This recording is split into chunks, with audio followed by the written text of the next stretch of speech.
Alors aujourd'hui on va passer à l'isolation des deux portes arrière et de la porte latérale. On revient un petit peu dans des étapes en arrière qu'on a déjà faites. Donc on va mettre le rouleau en liège partout. Ensuite je viens d'acheter de la laine de bois qu'on va mettre dans les renforts. Voilà, au niveau de la porte, j'ai fait du Tetris avec le liège. Bon, j'en ai pas mis là, je vais pas trop me prendre la tête. Et puis maintenant, on va mettre la laine de bois par-dessus.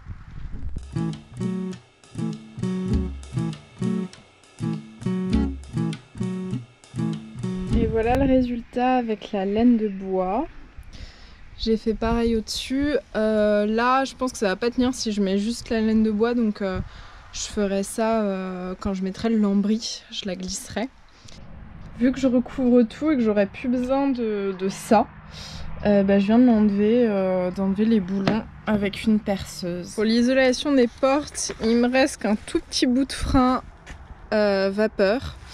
Et pour être honnête, j'ai pas envie d'en racheter vu le prix que c'est. Donc je vois ça comme un test. Je pense que je vais pas mettre du tout de frein à vapeur sur les portes. Et on verra comment ça agit avec le temps. Est-ce que l'isolation pourrit ou pas. Et comme les portes ne sont pas en contact, l'isolation des portes ne sont pas en contact avec le reste du véhicule, il n'y a pas de risque que ça pourrisse tout le véhicule.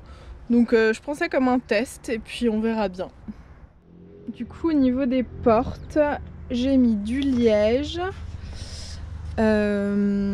Ensuite, j'ai mis la laine de bois. Je vais remettre les deux contreplaqués d'origine ici. Et ensuite, je viendrai mettre des tasseaux tout le long et les planches de lambris. Pour les pas de porte, là on voit bien le liège expansé et le contreplaqué. C'est pareil pour derrière. Donc j'ai acheté ceci à la bonne dimension pour chaque. Donc c'est un petit angle que je vais couper à la bonne dimension et ensuite venir visser au contreplaqué. Et voilà le résultat des pas de porte. Pareil sur l'ouverture latérale. Je suis plutôt contente, ça prend forme.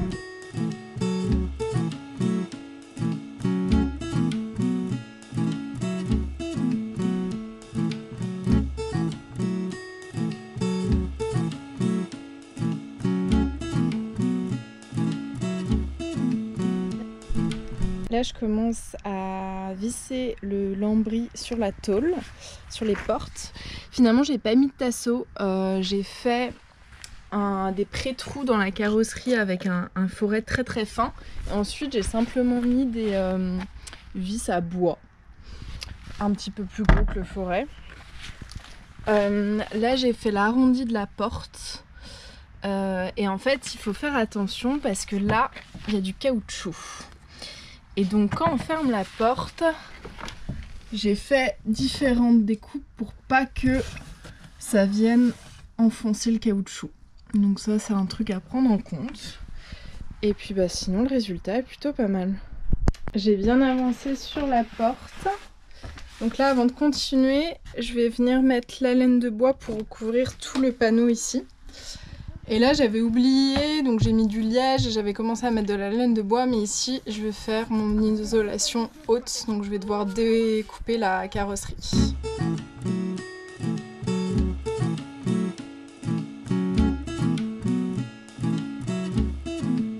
Là je passe à l'aération, donc l'aération haute que je vais faire sur cette porte là, de derrière.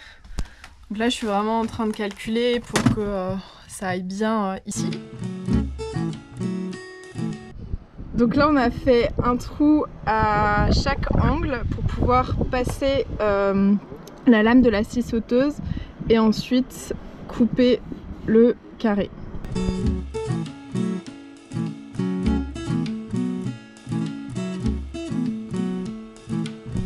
Et voilà le résultat. Ça fait drôle d'avoir un trou dans son canon. Là je vais prendre une lime à métaux pour limer comme ça tout le bord. Et je vais ensuite poncer un petit peu. Et donc là en fait, avant de faire les trous aux angles, il y a du soleil donc c'est difficile à voir. J'avais fait tout le contour. Et vu qu'il y a un écart entre l'aération et le bord, j'en avais fait un deuxième ici et c'est cet endroit là qu'on a coupé. Donc en vrai au pire ça n'a pas besoin d'être parfait vu qu'il y a cet écart qui fait que si c'est pas tout beau, tout droit, c'est pas très grave. Mais bon là c'est quand même hyper bien fait.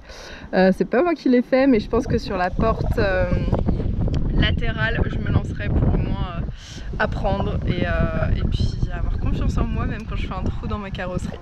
Maintenant que j'ai bien limé, je vais venir faire un troisième trou ici, là, là et là pour vraiment que ce soit bien plaqué.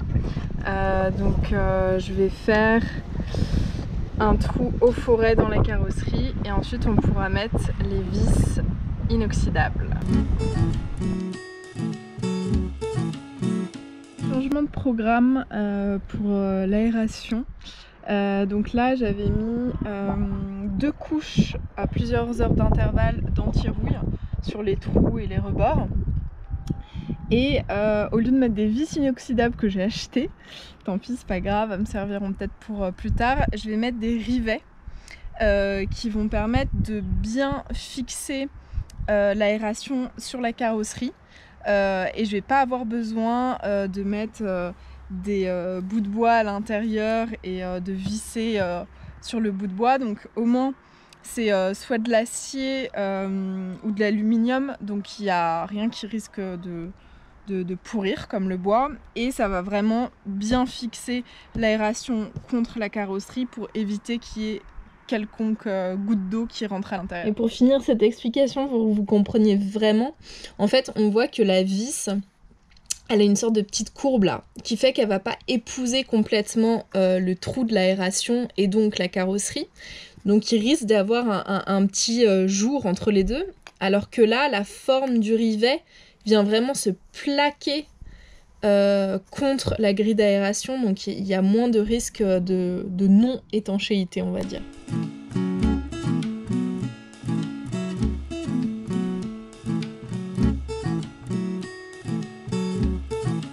Voilà le résultat. Là ça gondolait un petit peu donc j'en ai remis 2 autres et ensuite j'ai vraiment rajouté un tout petit bout sur mon doigt de mastic colle et j'ai vraiment essayé d'en mettre dans les rainures partout pour que ça adhère bien, et ensuite avec un petit chiffon je suis venue enlever le surplus. Mais je suis contente, c'est top, et c'est clair qu'avec les rivets c'est hyper facile. Du coup à l'intérieur ça donne ça. J'avoue que là en fait j'ai tout simplement la flemme de créer un coffre autour. Donc j'ai coupé des chutes de lambris que j'avais et en fait je les ai fait tenir entre la carrosserie et là sans clou ni rien. Ça tient à peu près.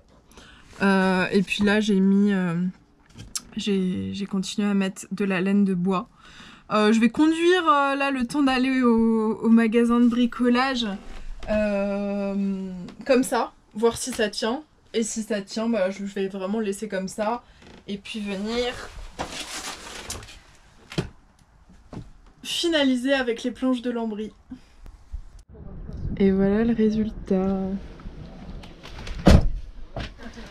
Et quand on ferme la porte, c'est tout beau, je suis hyper contente. Et maintenant on va s'atteler à l'aération basse du véhicule qu'on va faire sur la porte latérale droite. Du coup aération basse à ce niveau là.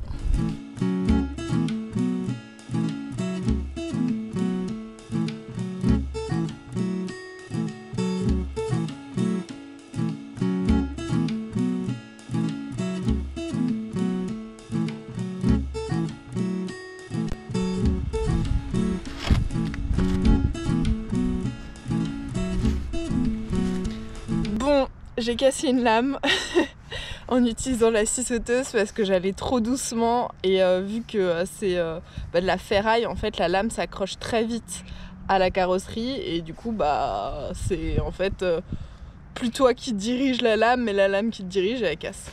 Donc j'avais pas envie de casser 10 milliards de lames, même si je suis sûre qu'en persévérant je saurais manier la scie sauteuse même sur de la carrosserie, mais du coup j'ai laissé la personne qui a l'écolieu qui manie très bien les outils finir et c'est très bien comme ça, mais au moins j'aurais essayé.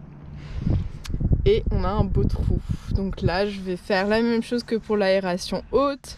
Je vais limer, je vais mettre de l'anti-rouille et ensuite je vais pré-percer avec un forêt les différents points où l'aération sera fixée et puis mettre de la colle sur l'aération, la plaquer et mettre les rivets.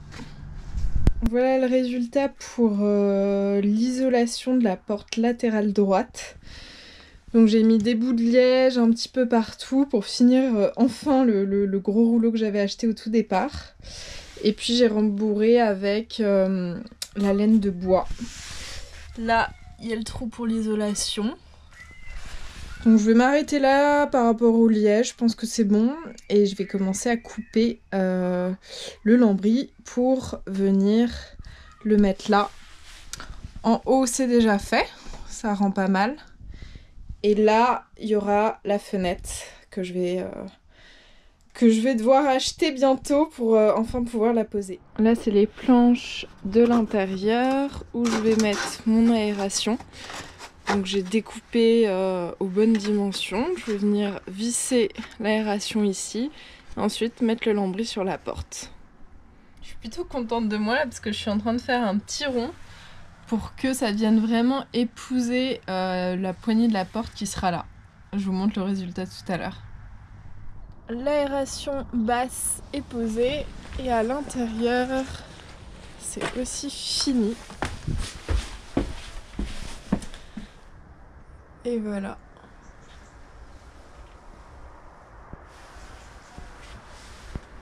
Là, il y a l'endroit pour mettre la poignée, je vais bientôt la fixer. L'aération et les petits détails là. Je me demande même, je vais attendre de mettre la fenêtre, mais peut-être que je continuerai en bois tout le long pour que ça fasse joli. Pour l'instant, je laisse comme ça. Et pour les portes de derrière, voilà le résultat. Là, je pense que je vais faire un cache parce que c'est pas très joli. Sans doute là aussi. Ou peut-être remettre le truc qui tient les portes, je vais voir. Et de ce côté, avec l'aération haute en haut.